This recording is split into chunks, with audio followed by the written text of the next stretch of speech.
জয় কৃষ্ণকালী মায়ের জয়, জয় সোনা মায়ের জয়, জয় মঙ্গলা মায়ের জয়। তো দেখো বন্ধুরা, আবার একটা নতুন ব্লগ নিয়ে চলে এসেছি।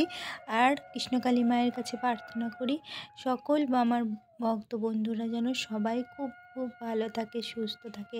আর আমার মতো যারা কৃষ্ণকালী মায়ের ভক্ত তারা তো জানোই, জেনে গেছো, শনিবার থেকে মায়ের মন্দির পুরো পুজো শুরু হবে।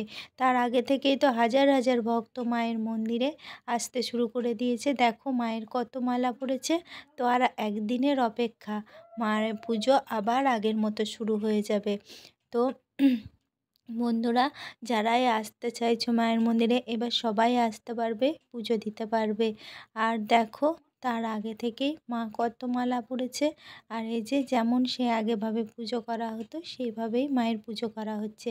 আর শনিবারের দিনকে দেখো মঙ্গলা মা বলে দিচ্ছে যে নতুন করে আবার মায়ের ঘট বসিয়ে আবার মায়ের পুজো শুরু হবে নতুন করে।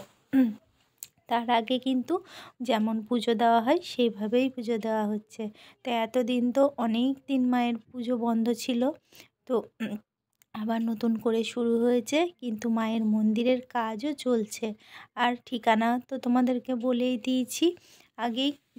তো আর একদিনেরই অপেক্ষা, তোমরা সবাই এবার আসতে পারবে। যে আগে যেমন করে আসতে সেভাবেই প্রতিদিন মায়ের পুজো যেমন হতো সেভাবেই মায়ের পুজো হবে। আর দেখো, তার আগে থেকেই কত মায়ের মালায় ঢাকা, যেমন আগে ঢাকা পড়ে যেত সেই রকমই লাল টুকটুকে জবা ফুলের মালায় দেখো মা ঢাকা পড়েছে। আর যখন জবা ফুলের মালাগুলো মায়ের গলায় দেওয়া হয়, মাকে দেখো আরও সুন্দর লাগে, মাকে যেন আরও করুণাময়ী লাগে, মাকে আরও মন থেকে মায়ের প্রতি ভক্তি চলে আসে। তো দেখো বন্ধুরা, এই দিনটার অপেক্ষাতেই আমরা সব ভক্তরা ছিলাম, আর দেখো আছি। আর মায়ের মন্দিরে আশেপাশে অনেকই বড় জায়গা আছে।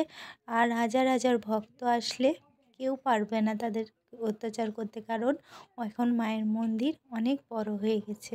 আর তার সাথে পুলিশ পাহারাও থাকবে, যাতে আর কেউ এসে মন্দিরে অত্যাচার করতে না পারে, সেই জন্য।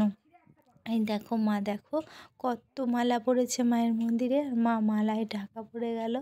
তো যারা আসতে চাইছো শনিবার থেকে তারা সবাই আসতে পারো মায়ের মন্দিরে। আবার আগের মতোই মা ত্রিশূল ছোঁয়াবেন। এতদিন পুজো হচ্ছে কিন্তু মা ত্রিশূল ছোঁয়ায়নি, কিন্তু শনিবার থেকে আবার মা ত্রিশূল ধরবেন, আবার যেমন ত্রিশূল ছোঁয়াতেন সেরকম ত্রিশূল ছোঁয়াবে। আর ভক্তিতেই মুক্তি। আর মা ছিলেন, মা আছেন, মা থাকবেন। আমরা যারা বিশ্বাস করি মা আছেন তাদের কাছে আছেন। অনেকে খারাপ কমেন্ট করে যে ভণ্ড, ঠিক আছে তাদের কাছে ভণ্ড, কিন্তু আমরা যারা বিশ্বাস করি, যারা উপকার পেয়েছি, আর মায়ের মন্দিরে আসলে কেউ খালি হাতে ফেরে না, কিছু না কিছু মায়ের মধ্যে মা আছেন তার প্রমাণ দেয়। আর একবার না, বারবার। তো ভিডিওটা যদি ভালো লাগে একবার সবাই বলো জয় কৃষ্ণকালী মায়ের।